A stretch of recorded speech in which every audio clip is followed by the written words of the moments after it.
He's doing everything he possibly can. I like the at-bats he's taken. I like the at-bats Andujar has taken. I thought he played a pretty decent left field. I don't know what you guys think about, like, what is that rotation? Because Sheets, I mean, I don't mean to be sarcastic about it. He really improved against lefties. He didn't improve against lefties enough to be the full-time guy. Yeah. So there has to be a rotation there. There's definitely going to be a rotation. I'll be honest. When we signed Castellanos to the minor league deal 2 weeks ago, a lot of information going on, right, about the beers in the dugout, all that stuff. He comes to San Diego, and at least the 2 weeks that I've seen so far, he seems like he's all about it, all about business. He's on it, right? And what really fired me up today was the at bat he had in the first or second inning. We talked about it before the show. 10-pitch at bat. He hits a, long, high fly ball. It bounces fair. They call it foul, right? And so he has to go back, obviously. And then the next pitch kind of weakly grounds out to shortstop. But, dude, he was hustling. He almost – Nick Castellanos, who is, 34 first base DH type, is running like Usain Bolt to try to beat out a double play in spring training on March 2nd and playing in a position he hasn't played before. That is what I love to see as a fan. Hey, is he going to make mistakes? Absolutely. It's a brand new position. Anyone doing something new, you're going to make mistakes. That's why you do it in March. I love to hear that Ryan Goins is the infield coach and they're working on it, but the hustle's there, man. I personally love guys that go, hey, that you could tell want it. And I think that's why I've always loved Ty France. I think Ty France wants it. I know Gavin Sheets wants it. And Miguel Andujar, happy birthday, by the way. I know it's his birthday today. Hit 2 homers. That dude is going to rake against left-handed pitching. And if maybe he's just, a pinch hitter at first, and maybe he just comes in and just rakes, and then he has to find himself a position. All that matters, and I was saying this earlier on an Instagram comment, I think they were talking about Tirso or Nellis. Hey, if Tirso wants to make the team, you got to hit. If you hit, you're on the team. If Alex Verdugo hits, he's playing for the San Diego Padres.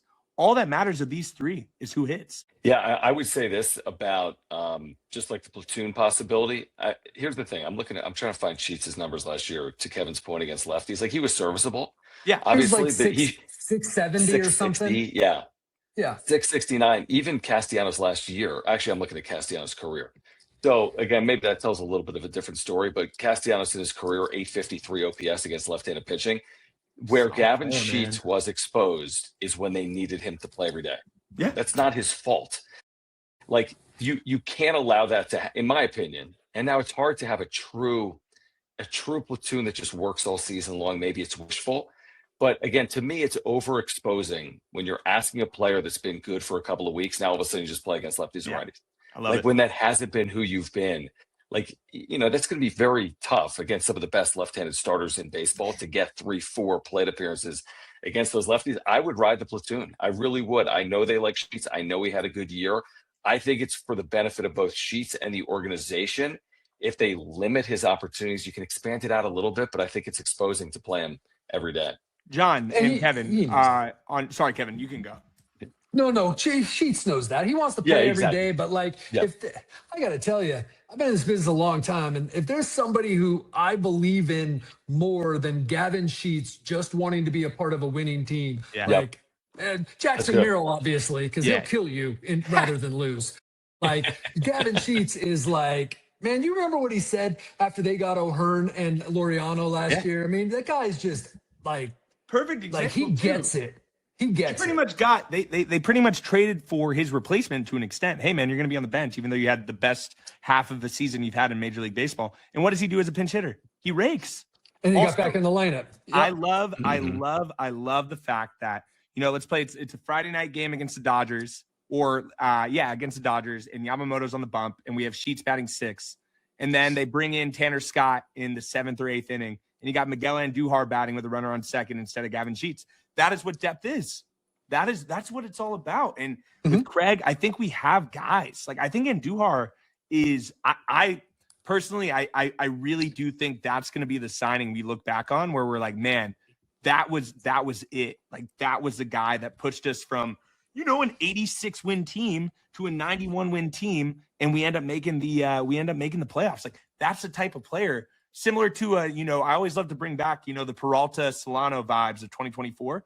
But really, those players had some major moments, right? And like, they weren't everyday guys. They didn't start the season. So I'm really excited for all three of those guys.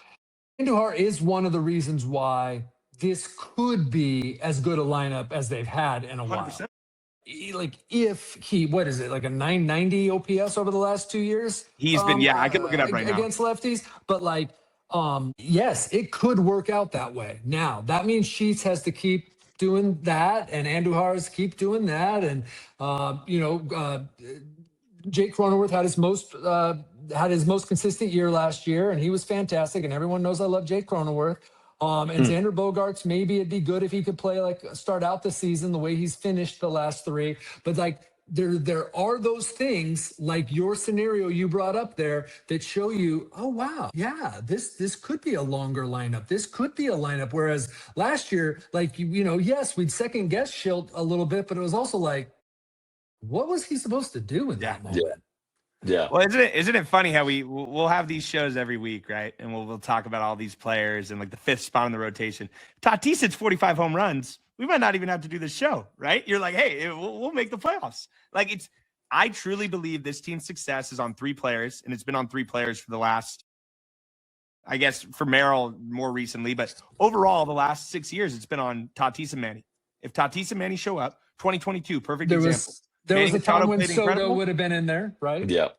Exactly. But it's honestly Machado. It's honestly Machado. Machado. I'll tell you what, Tatis has had big numbers where it doesn't necessarily. I'm going back to 2021, right? I mean, the team wasn't good. He was great. For whatever reason, when Machado is going through one of those stretches, though, the team will perform. The team will not fail to back him at his best. It's crazy, like that saying, like, as Manny goes, the team goes. That's way too simplistic. Like, baseball is well beyond. Look at Ohtani with the Angels. Look at Trout with the Angels. Like, you can't just say that. But with a player like Manny Machado, it feels like when he's going good, the team by and large has played good baseball in San Diego. He started the All-Star game this year, right? 5 All-Star game at third base. And then look at his OPS in in August and September. He had like a less than 600 OPS in both of those. That's why his First OPS time. ended up with a 795 OPS. I don't know if he's a strong finisher. Injury. I don't know if it was whatever was going on. If Manny Machado has an 850 OPS, this team is a great baseball team. As simple as that. And I love your point, Jon. I completely agree. All right, guys, this is a great first episode. So before we get out of here, 30 seconds from each of you before we get out of here on where our viewers and listeners can find what you're working on throughout the course of the week. Kevin, where can our viewers catch you other than here?